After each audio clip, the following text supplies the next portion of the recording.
Pernah nggak kamu dengar acara uji nyali? Atau mungkin kamu pernah nonton acara TV atau konten YouTube yang isinya orang-orang masuk ke tempat gelap, angker, penuh cerita horor, lalu mereka duduk sendirian menantang roh-roh untuk menampakkan diri.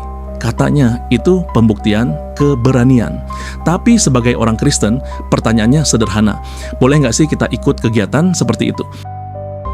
Banyak orang berpikir, selama kita nggak benar-benar percaya hantu, selama itu hanya hiburan. Ya nggak masalah, tapi mari kita lihat lebih dalam.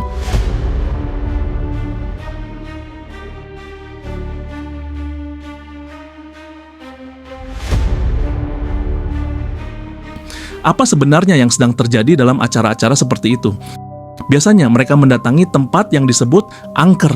Mereka tahu di situ ada cerita tentang arwah gentayangan atau kejadian tragis yang dipercaya meninggalkan energi negatif.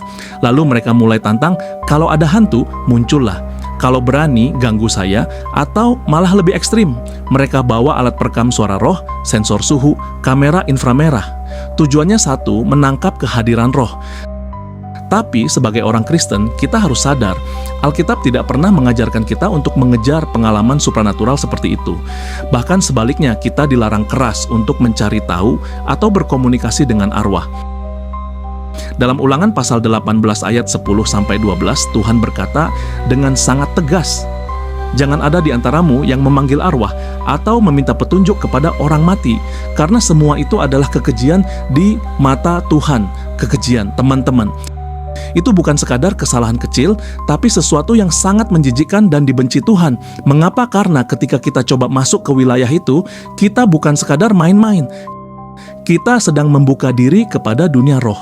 Dan bukan Roh Kudus, tapi roh-roh jahat yang ingin menipu, menyesatkan, dan menghancurkan hidup kita. Ada orang yang bilang, itu kan cuma konten, cuma buat seru-seruan. Tapi ingat, roh jahat tidak peduli apa niat kita. Begitu kita membuka pintu, mereka bisa masuk dan tidak selalu pergi begitu saja. Beberapa orang mengalami mimpi buruk setelah ikut acara uji nyali, beberapa bahkan kerasukan. Ada juga yang jadi sensitif terhadap kehadiran roh-roh. Semua itu bukan kebetulan, karena kita sudah keluar dari perlindungan Tuhan dan memilih bermain dengan kegelapan. Kita sering berpikir, yang penting saya berani, saya nggak takut, tapi kebenaran rohaninya bukan soal takut atau tidak, tapi soal siapa yang sedang kamu izinkan masuk ke dalam hidupmu. Setan suka menyamar sebagai malaikat terang. Itu dikatakan di dalam 2 Korintus pasal 11 ayat 14. Ia bisa muncul dalam bentuk yang terlihat tidak berbahaya, kadang menyerupai anak kecil atau suara lirih, tapi semua itu adalah penipuan untuk menjauhkan kita dari Tuhan dan membelenggu jiwa kita dalam ketakutan. Sebagai orang Kristen, kita harus hidup dalam terang, bukan dalam bayang-bayang kegelapan. Tuhan memanggil kita untuk menjadi garam dan terang dunia, bukan pemburu hantu. 2 Timotius pasal 1 ayat 7 berkata, "Sebab Allah memberikan kepada kita bukan roh ketakutan, melainkan roh yang membangkitkan kuasa kasih dan ketertiban." Itu artinya hidup kita tidak seharusnya dikendalikan oleh rasa takut, sensasi atau pencarian adrenalin, tapi oleh kasih dan hikmat dari Tuhan. Uji nyali tidak pernah membangun iman. Justru itu bisa merusak hubungan kita dengan Tuhan, karena kita lebih fokus kepada kekuatan lain yang bukan berasal dari Roh Kudus. Apakah semua ini berarti orang Kristen harus anti konten horor? Bukan begitu maksudnya, tapi kita harus bijaksana.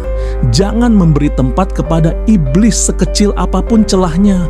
Kalau kamu tahu sesuatu itu membuka akses kepada roh jahat, maka jauhilah. Bukan karena kita lemah, tapi karena kita kuat dalam Tuhan. Kita punya kuasa dalam nama Yesus, tapi kuasa itu bukan untuk coba-coba, bukan untuk menantang roh gelap demi konten, tapi untuk memberitakan Injil, membangun iman, dan menyelamatkan jiwa. Tempat angker tidak perlu ditakuti, tapi juga tidak perlu dicari-cari. Karena Yesus sendiri tidak pernah mengajak murid-muridnya keliling cari setan, tapi ia mengusir setan ketika setan datang menghampiri. Itu bedanya. Kita bukan pemburu kuasa gelap, kita pembawa terang. Jadi kalau kamu adalah pengikut Kristus, jangan ikut-ikutan uji nyali, jangan coba-coba masuk ke wilayah roh jahat.